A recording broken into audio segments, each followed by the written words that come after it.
道长说，淫邪之人一言可变，令人脊背生凉。欢迎来到修心之源频道，在身心灵的成长之路上，我们共同修行，不断探索。喜欢我的视频，请先点个订阅，自此修行不迷路。希望您种下智慧修行的种子，福德无量。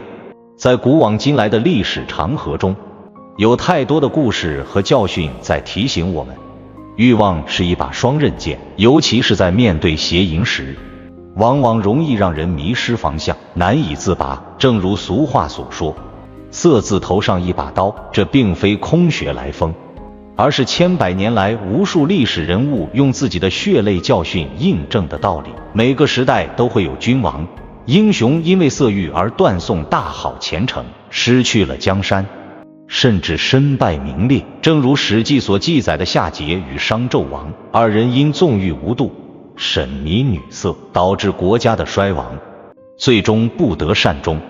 而周幽王更是为了博取美人褒姒一笑，竟然点燃烽火，戏弄诸侯，最终同样是失去了江山和百姓的信任。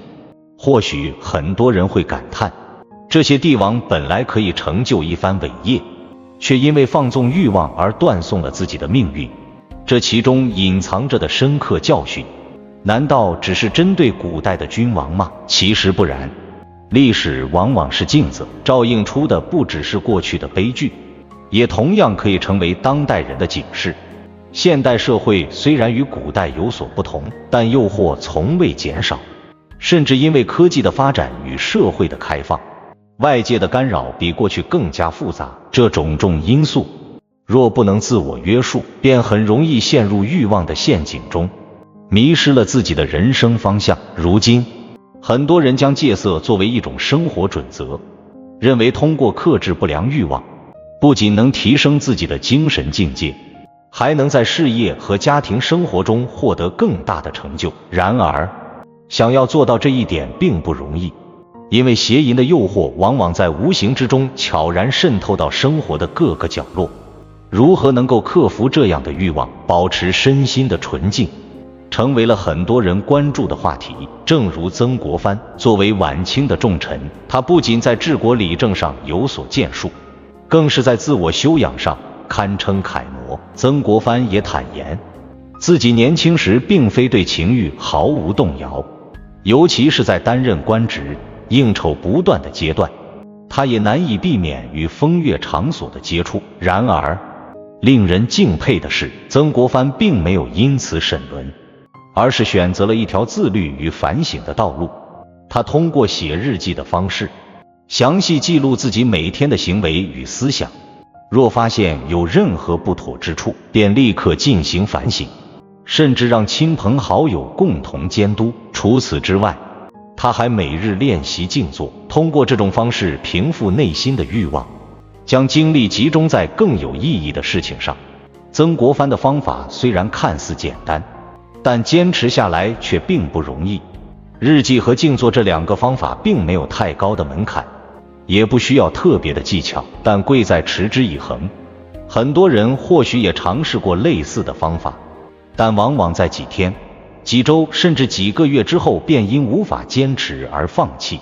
而曾国藩的自律精神不仅体现在他的生活中，更体现在他的治国理政上，这也是他能被誉为千古完人的原因之一。邪淫带来的不仅仅是道德层面的败坏，更有身体与心灵的摧残。当人们过度沉迷于欲望之中，往往会感觉到身体逐渐虚弱，精力难以集中，甚至运势下降，事业也难以顺利发展。许多人不明白为什么自己在生活中总是感到诸事不顺，却忽视了自己在不知不觉中早已被欲望侵蚀。正所谓欲望如毒，贪念如火，一旦燃起，便很难扑灭。因此戒除邪淫不仅是为了保持道德的纯洁，也是为了更好地保护自己的身体和心灵，避免因为一时的欲望而走上人生的下坡路。纵观古今，邪淫如同无形的枷锁，束缚着人们的心灵与身体。那些因邪淫而败坏的君主，不仅失去了江山，也失去了人们的尊重与信任。而那些能够克制欲望、坚守自律的人，往往能够在生活中取得更大的成功与成就。或许我们每个人都不必像曾国藩那样严格要求自己，但至少要懂得自律与节制，避免因一时的贪念而毁掉自己的一生。人生如逆水行舟，不进则退。面对生活中的各种诱惑，只有保持内心的坚定，才能在人生的旅途中不断前行。而这份坚定，往往来自于对自身欲望的克制与反思。通过戒除邪淫，不仅能够让我们更加健康的生活，也能让我们的心灵更加宁静，事业更加顺利。正所谓心静则神安，欲望无根。只有保持内心的清静，才能真正走向人生的高峰。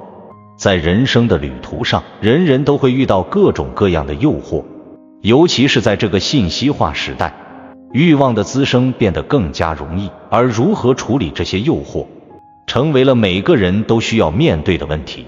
曾国藩的戒色之法，无论是写日记自我监督，还是通过静坐修行，都给了我们一个很好的启示。欲望并不可怕，关键在于我们如何去面对它，如何通过自律和反思，找到自己心灵的平衡点。有人说，欲望是人生进步的动力，这固然不假，但若不加控制，欲望同样会成为人生的绊脚石。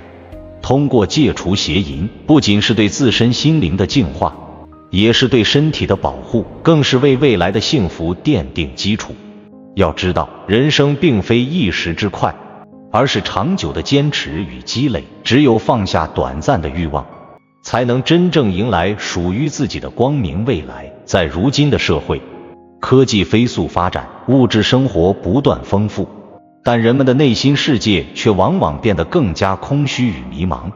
特别是在面对情欲和欲望时，很多人常常失去了自我约束，容易沉迷于各种外在诱惑。邪淫这种行为，虽然在很多人看来无关紧要，甚至被误认为是一种无伤大雅的娱乐方式，但它对人的身心健康、命运走向以及人际关系产生的负面影响却是深远的。古语有云，欲速则不达，欲望的过度追求往往会引发一系列的恶果。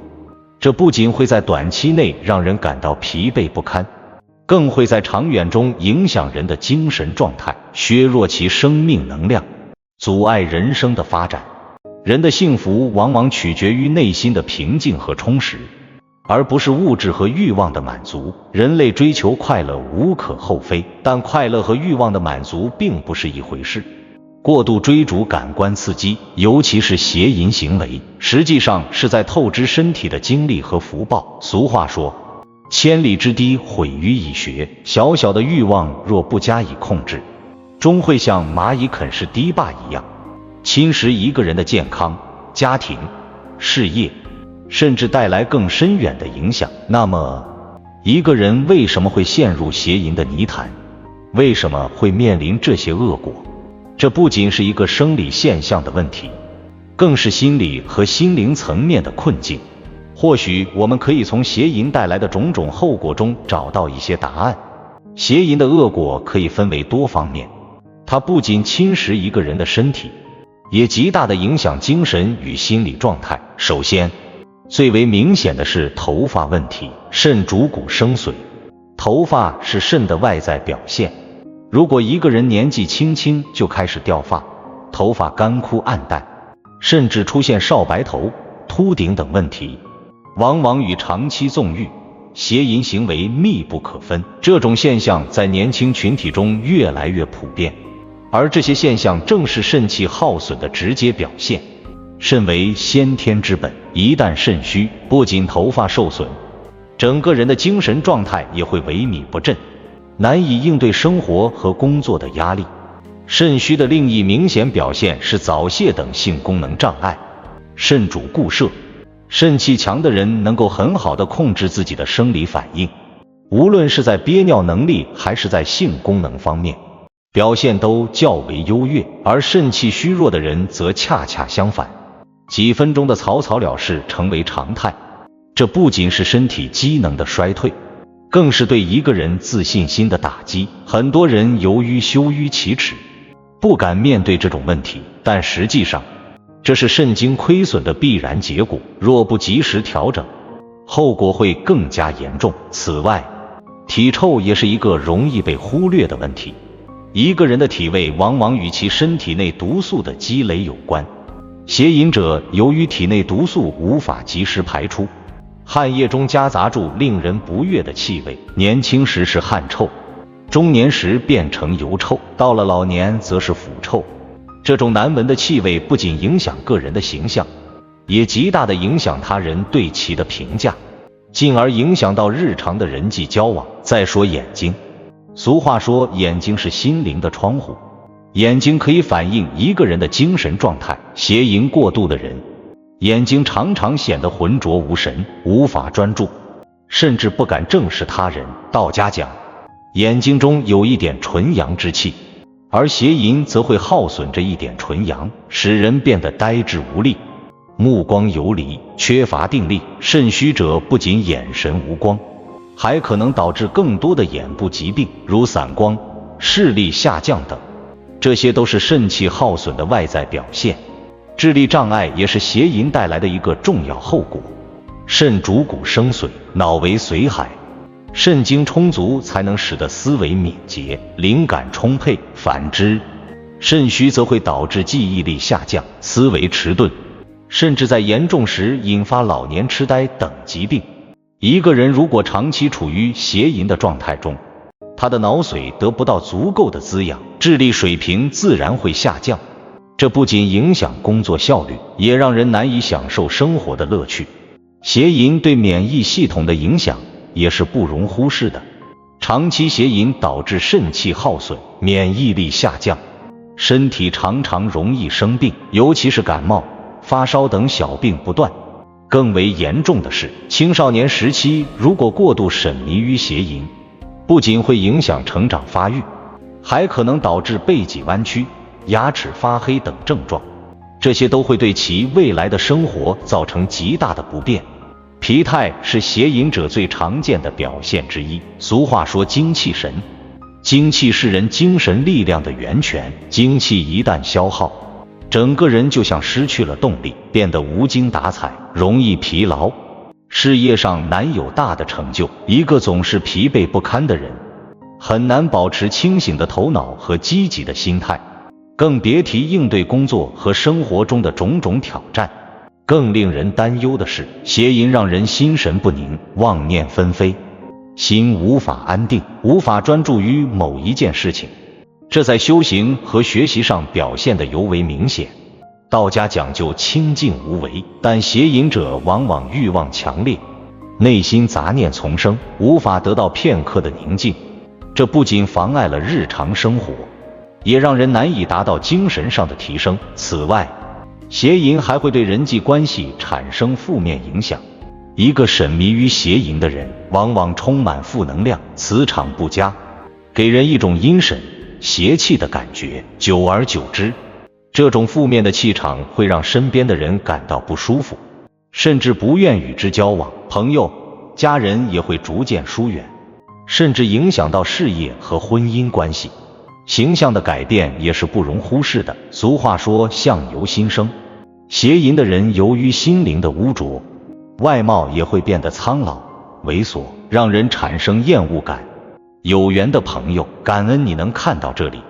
若今日的分享对你有所启发，请随手点个赞，以此回应，留下一句心静则神安，共鸣心灵。